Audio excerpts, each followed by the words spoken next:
Just ಒಂದು ಕ್ಷಣದಲ್ಲೇ ಬಂದು ಹೋದಂಥ ಒಂದು ಗಾಳಿಗೆ ಅವ್ರಿಗೆ ಎಷ್ಟು ಸಿಕ್ಕಿದಾವೆ, ಇಲ್ಲೇ ಆಯಿತು ಬೇರೆ ಕಡೆ ಆಯಿತು ಅದರಲ್ಲೂ ನಮ್ಮ ಸರ್ಕಾರಿ ದವಾಖಾನೆಗಳ ಬಗ್ಗೆ ಅದ್ರ ಬಗ್ಗೆ ಭಾಳ ಟೆಸ್ಟ್ ಕೊಟ್ಟು ಮಾಡಿದ್ದಾರೆ, ಬೀಮ್ಸ್ ಬಗ್ಗೆ ಮತ್ತೊಂದ್ರ ಬಗ್ಗೆ ಇವ್ರು ಹೇಳಿ ಬಂದು ಸಹಿತಲ್ಲೇ ಪಾಪ ಬಾಣಂತಿಯರು ಅಂದ್ರೆ ಬಾಣಂತಿಯರ ಏರಿಯಾದಲ್ಲೇ ಯಾವ ರೀತಿ ನೀರು ಸೋರ್ತಿತ್ತು ಮಾಡಿದ್ರು ಇದನ್ನೆಲ್ಲ ಪಾಪ ಅವರು ಡಿಸ್ಕ್ರೈಬ್ ಮಾಡಿದ್ದಾರೆ.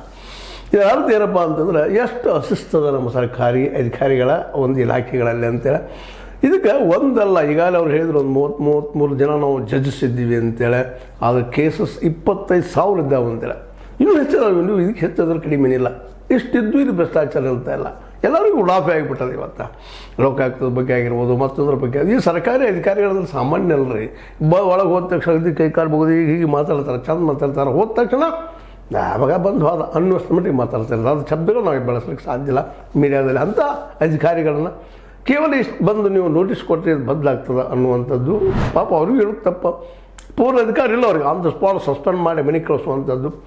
ಹೀಗಾಗಿ ನೋಟಿಸ್ ಕೊಡೋದು ಜಾರಿ ಮಾಡೋದು ಮಾಡ್ತಾ ಇರ್ತಾರೆ. ಕೆಲವು ಕಂಡಿದ್ದು ನಾ ಯಾಕೆ ಮಾತ್ರ ಒತ್ತಿ ಹೇಳ್ತಾ ಇದ್ದೀನಪ್ಪ ಅಂತಂದ್ರೆ, ಅವರು ನೋಟಿಸ್ ಕೊಟ್ಟು ನಾವು ಬರ್ತಾ ಇದ್ದೀವಿ ಅಂದಾಗ ಇಷ್ಟು ಸಿಕ್ಕದ ಇದು. ಅದರಲ್ಲೂ ಗೋಕಾಕದ ಸರ್ಕಾರಿ ದವಾಖಾನೆಯಲ್ಲೇ ಔಟ್ಡೇಟೆಡ್ ಔಷಧಿಗಳು 97 ಲಕ್ಷ ರೂಪಾಯಿ ಕಿಮ್ಮತ್ತಿರೋದು ಇವರು ಅಂದಾಜು ಮಾಡ್ತಾ ಇದ್ದಾರೆ. ಒಂದು ಅಂದಾಜು ಇನ್ನು ಹೆಚ್ಚಾಗ್ತದೆ, ಕಡಿಮೆ ಆಗಲಿಕ್ಕೆ ಸಾಧ್ಯನೇ ಇರೋದು. ಇದು ಮಿನಿಮೈಸ್ ಮಾಡಿ ಹೇಳಿದಂಥದ್ದು ಅಂತ ನನಗೆ ಅನಿಸ್ತದ. ನಮ್ಮ BS ಪಾಟೀಲರು ಪಾಪ ಒಳ್ಳೆಯ ಹಾರ್ಡ್ ವರ್ಕ್ ಮಾಡುವಂಥ ವ್ಯಕ್ತಿ. ಅವ್ರು ಹೇಳಿದ್ರು, ನಾವು ದಿನನಿತ್ಯ ಈ 25,000 ಕೇಸ್ಗಳನ್ನ ಮುಗಿಸೋದಾಗ ನಾವು ಎಷ್ಟು ಒದ್ದಾಡ್ತಾ ಇರ್ತೀವಿ, ಎಷ್ಟು ದುಡಿತಾ ಇರ್ತೀವಿ.